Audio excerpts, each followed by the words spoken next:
Paris, année 1860. Une ville à l'aube du changement. La révolution industrielle transforme la vie quotidienne.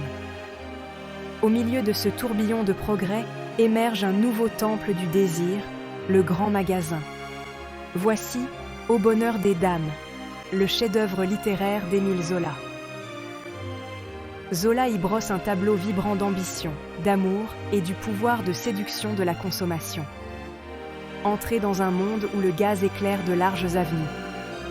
Rejoignez-nous pour un voyage au cœur du Paris de Zola.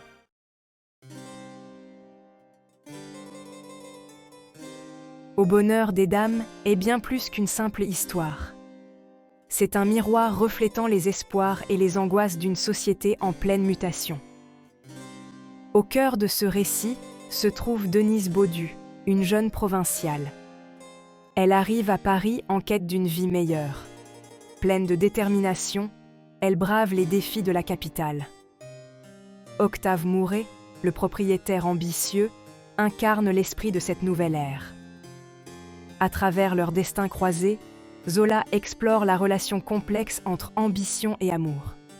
Préparez-vous à être captivé par une histoire qui résonne encore aujourd'hui.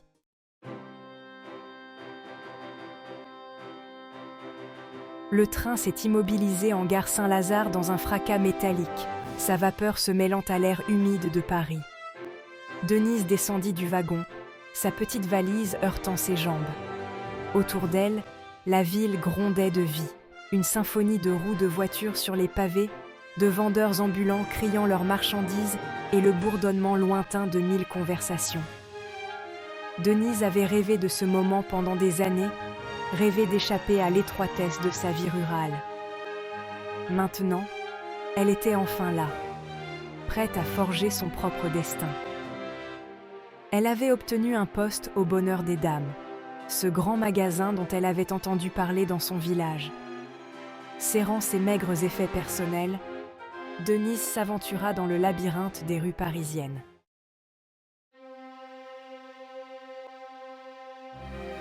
Les rues s'élargirent à mesure que Denise approchait de sa destination, et puis elle le vit. Le Bonheur des Dames se dressait devant elle, un monument dédié au commerce et à la grandeur.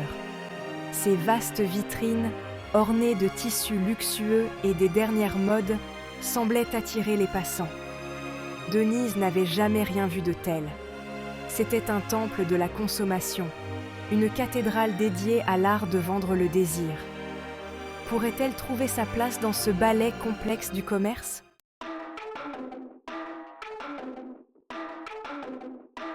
Le Bonheur des Dames représentait une rupture radicale avec les boutiques traditionnelles que Denise connaissait. Fini les espaces exigus et faiblement éclairés d'antan. À leur place, se dressait un vaste établissement baigné de lumière naturelle provenant de puits de lumière, mettant en valeur les marchandises avec un sens aigu de la mise en scène. C'était l'aube d'une nouvelle ère dans le commerce de détail, le Grand Magasin. Chaque rayon, un univers en soi, offrait un éventail éblouissant de produits. Des dernières modes parisiennes aux parfums exotiques, en passant par les meubles. Cette nouvelle génération de magasins ne se contentait pas de vendre des produits. Il s'agissait de vendre une expérience, un fantasme d'ascension sociale et d'accès au luxe. Denise, témoin de ce spectacle pour la première fois, ressentit un mélange d'admiration et d'appréhension.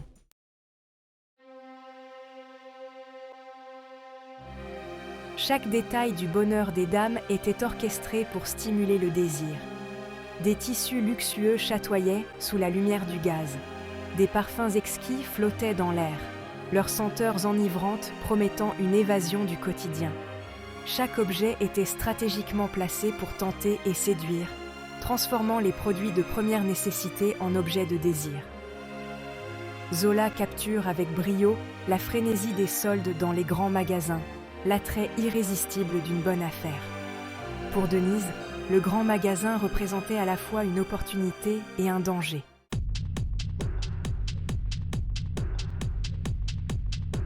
Les premiers jours de Denise au Bonheur des Dames furent un tourbillon d'activités. Affectée au rayon lingerie féminine, elle se retrouva entourée de soies délicates, de dentelles fines et du murmure des commérages échangés par les vendeuses. Chaque jour était une leçon accélérée de l'art de vendre, une danse délicate entre persuasion et discrétion. Le rythme était effréné. Dès l'ouverture des portes, un flot continu de clientes affluait au rayon. Malgré les difficultés, Denise refusait de se laisser décourager.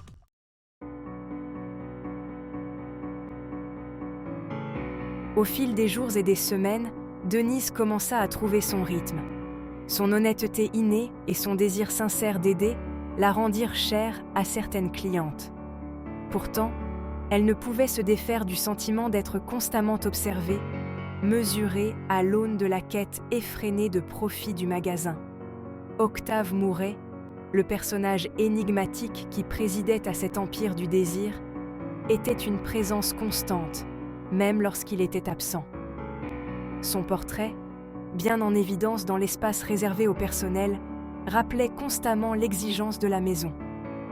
Leurs chemins allaient bientôt se croiser, mais la nature de leur rencontre restait entourée de mystères.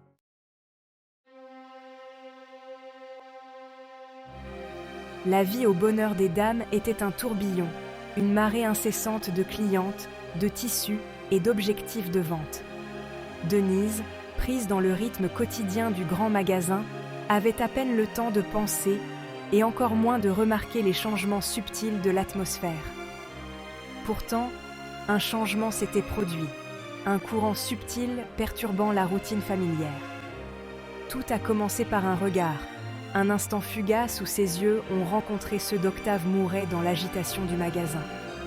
Son regard, habituellement distant et calculateur, sembla s'attarder sur elle, une lueur de reconnaissance dans ses profondeurs. Denise, prise au dépourvu, détourna rapidement les yeux, son pouls s'accélérant d'un mélange d'appréhension et d'un étrange et nouveau trouble.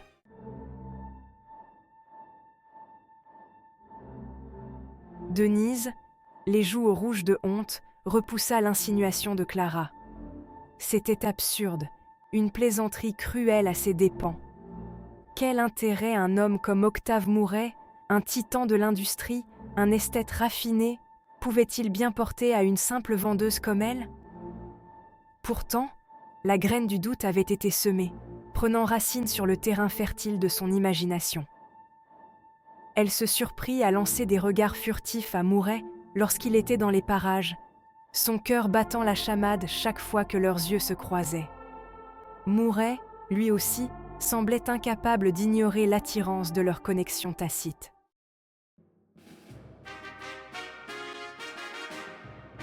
Octave Mouret était une force de la nature, un tourbillon d'ambition et de charisme qui traversait le bonheur des dames comme une tempête d'été. Il possédait une étrange capacité à anticiper les désirs de sa clientèle, à transformer des objets du quotidien en tentations irrésistibles. Pour Denise, il était une énigme, un homme de contradiction qui la fascinait et l'intimidait à la fois. Elle l'observait à distance, essayant de déchiffrer l'homme derrière la façade soigneusement construite. Il était un maître dans son domaine, chaque mot, chaque geste dégageant une aura d'autorité qui n'admettait aucune contestation. Pourtant, sous le vernis de politesse, Denise sentait poindre quelque chose d'autre, une vulnérabilité qui contrastait avec son assurance extérieure.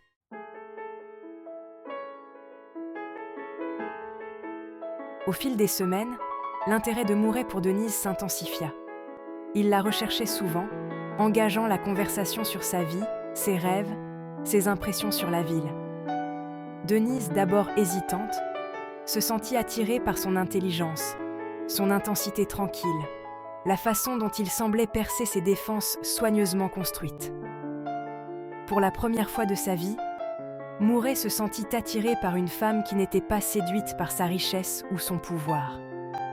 L'honnêteté de Denise, son intégrité inébranlable, contrastait agréablement avec les ambitions calculées des femmes qu'il fréquentait habituellement.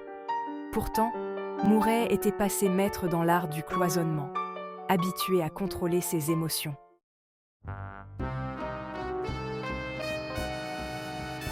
l'air crépitait d'une tension inexprimée lorsque Mouret était proche.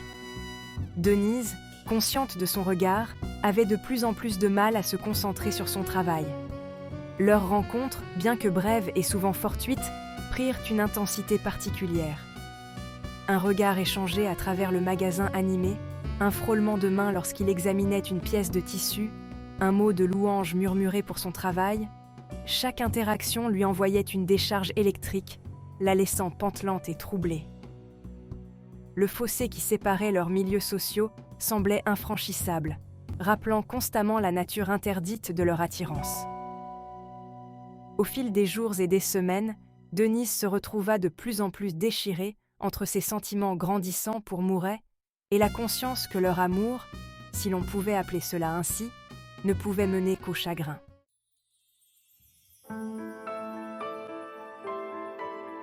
Deuxième partie, le poids des secrets. Les ragots se propageaient rapidement dans le grand magasin. Les murmures avaient commencé subtilement, des regards furtifs échangés entre vendeuses. Bientôt, les rumeurs se firent plus audacieuses. Clara prenait plaisir à broder sur les détails de la prétendue attirance de Mouret pour Denise. Denise, mortifiée, s'efforçait d'ignorer les murmures.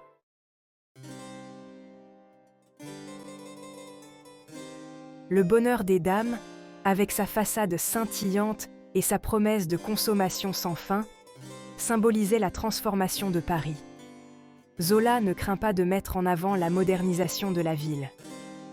De nouveaux boulevards traversent les quartiers anciens, la lumière au gaz éclaire la nuit et l'attrait de la modernité captive les foules. Mais ce progrès a un prix. Zola oppose la grandeur du bonheur des dames aux difficultés des petits commerçants. Les modes de vie traditionnels sont balayés, incapables de rivaliser avec l'attrait du grand magasin. Denise, partagée entre ces deux mondes, incarne cette tension. Elle voit les opportunités offertes par le bonheur des dames, mais reconnaît également les victimes laissées sur son passage. Sa propre boussole morale, fondée sur l'équité et l'empathie, se heurte aux dilemmes éthiques de cette nouvelle ère de consommation. À travers ses yeux, Zola nous demande de réfléchir. Qu'est-ce que nous sommes prêts à sacrifier au nom du progrès ? Est-il possible d'embrasser le nouveau sans anéantir l'ancien ? Ces questions, aussi pertinentes aujourd'hui qu'à l'époque de Zola, nous poursuivent longtemps après avoir tourné la dernière page.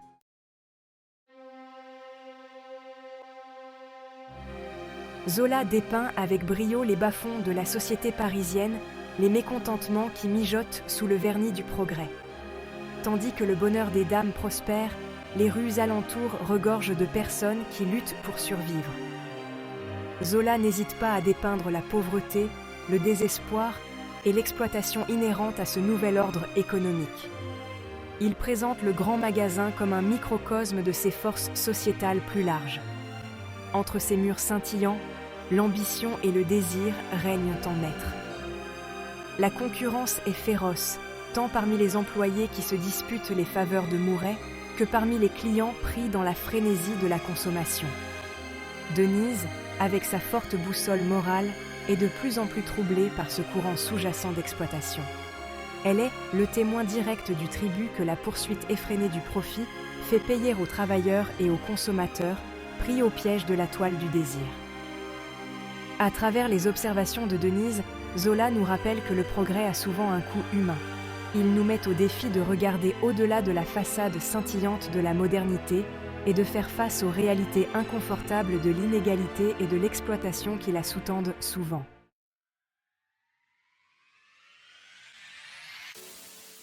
Au bonheur des dames laisse une impression durable, ces thèmes résonnant bien au-delà des rues animées du Paris du XIXe siècle. Le parcours de Denise Baudu, de jeune provinciale innocente à observatrice avisée de la vie parisienne, nous rappelle de façon intemporelle la complexité de l'ambition, de l'amour et du pouvoir de séduction de la consommation. Il nous met au défi de faire face aux contradictions de nos propres désirs et aux conséquences potentielles d'une consommation effrénée. L'histoire de Denise nous rappelle que le véritable bonheur ne réside pas dans l'accumulation de biens matériels, mais dans la force de nos valeurs et l'empathie que nous témoignons à ceux qui nous entourent. C'est un message aussi pertinent aujourd'hui qu'à l'époque de Zola. Merci de vous être joints à nous pour cette exploration d'Au bonheur des dames. N'oubliez pas d'aimer et de vous abonner pour d'autres plongées littéraires.